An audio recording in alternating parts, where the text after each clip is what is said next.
All right. Hey, everybody. Welcome back to the channel. This is Robin Smirking Gun Reviews, and we're back with more Friends from College Season 2. We're up to Episode 6. It is called Free Fall. Well, sometimes it takes a good death to bring everybody together, and that's what we get here. This is a pretty funny episode. I guess maybe, I didn't see this episode coming, because in the synopsis it says a death. And as soon as I didn't know who they were talking about, it's probably going to be nobody. But as soon as the episode started, spoilers, by the way, if you haven't seen it, I don't. And they have the Daredevil trio. I thought it was going to happen right away, and I think we were supposed to kind of think that one of them was going to die just then, because it was pretty like I was going, oh shit. But nothing happens that first go around. But I was figuring somewhere along down the road here in this episode, one of these people is going to take a header, literally, and die. We got Lisa and Nick trying to move out of Charlie's.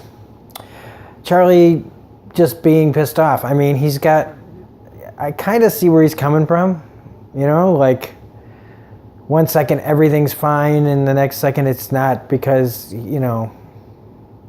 she was asking a lot of him, so he asked something in return from her and she couldn't do it. And, I think he really, really liked her, and so he's just not being as mature as he needs to be. But even when he screws up, he's apologizing, you know what I mean? Like, he's a good guy. But then when Lisa goes over to Nick's house, we do see that he got the Fun Boy sign. Like, dude, the first thing I thought of when I saw it was, how are you gonna sleep? And then, a couple of minutes later, it answers, the question gets answered, except I think maybe getting caught masturbating probably didn't help. Yeah, and him telling her that he loves her is another thing that probably would keep you up. But for me, honestly, just turn the light off, man. Nice use of James's laid, by the way. But so Nick and Lisa's relationship, I think, is going to be growing. We got Ethan having his little lunch with Felix, who thinks that by watching Ray Donovan, he's given the courage to confront Ethan about Max's writing credit that he deserves.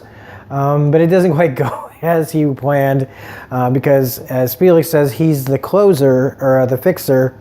Ethan says he's the closer, like the other TV show, The Closer. So it's pretty good.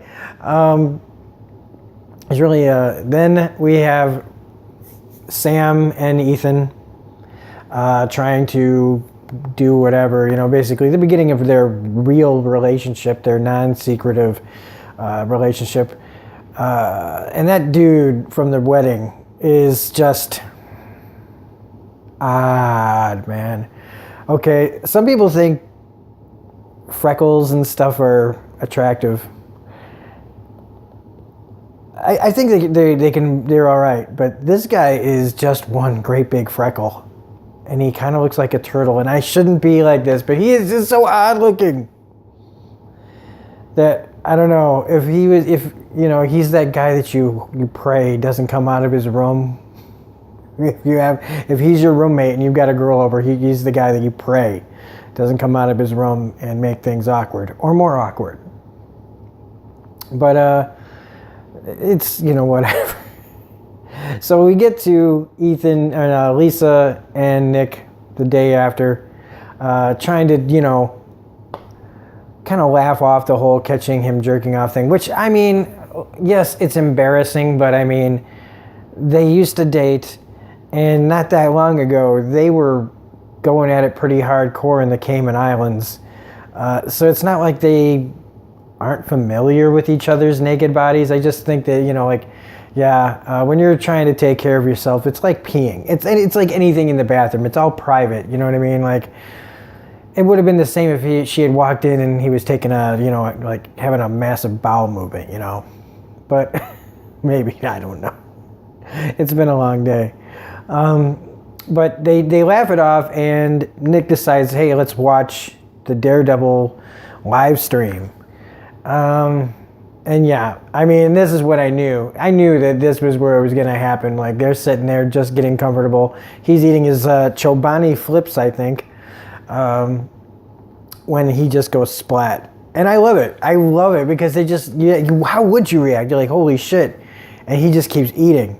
And she's like, what are you doing? Like, why are you eating? I don't know what I'm doing. He just keeps eating the yogurt. And it is kind of like, what do you do? I don't know how to stop. Like, when it's something that is crazy has happened. But we instantly cut to funeral. Well, after, the cops, the other two Daredevil twosome now, get in the car and as Skull throws up all over the place. We then cut to the funeral. And boy, does Marianne keep saying some stuff like how he jumped for joy and God tagged him in. Ethan's face when he's hearing her say these things, like, I don't know if she knows what she's saying or what, but it's an odd choice of words. And the fact that they all kind of like use this moment, or at least Ethan and Max do, to talk about, Max should be a part of the writing process. They're so close, and they do their best work together, and they do work really well together. And I don't think, I think that maybe they are kind of like brothers, and they razz each other and they give each other grief and stuff. But I think working together, finding common ground, to be better. I think we're starting to see our group grow up. Nick trying to communicate, with Lisa, and Ethan trying to communicate with Max better. And then we have, Ethan and Sam defining who they are when she and him are over at her house, and when her husband ex-husband, whatever, John comes over, they're hiding. They still feel like they need to hide. And I think that that's just reflex, after all this time. But then when it's discovered after Ethan falls down the stairs and John has just about has a heart attack, that they realize that they can say, like, hey, we're not doing anything wrong anymore. We are together.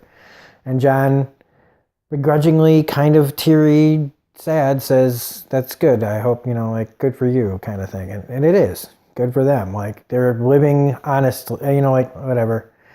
They're doing what they need to do to be happy, and they're not going to hide it anymore. So I think our little group is starting to learn some things, and that's good. And everything, maybe, I don't know if the show plans on continuing after season 2 or not, because I haven't seen the other episodes, but this was a good one, and I don't have really anything to complain about it. I think that Max coming home and talking to Felix, and Felix being genuinely surprised that, even though he has nothing but nasty things to say about his friends, which kind of mostly are true, that kind of realization that they actually, Ethan went for it and is doing the right thing, shows that maybe Felix can change his opinion on them too. So anyway, that's all I got to say about this episode. So if you like this review, please hit the like button, comment, share, subscribe, all that jazz. Otherwise, this is Rob at Smirking Gun Reviews saying we'll be back with episode 7. We got Punisher this Friday. We just did the review for True Detective season 3 premiere, and The Passage episode 1 of that is also on the channel. So if you want to check those out, go right ahead. Otherwise, we will see you on the next video.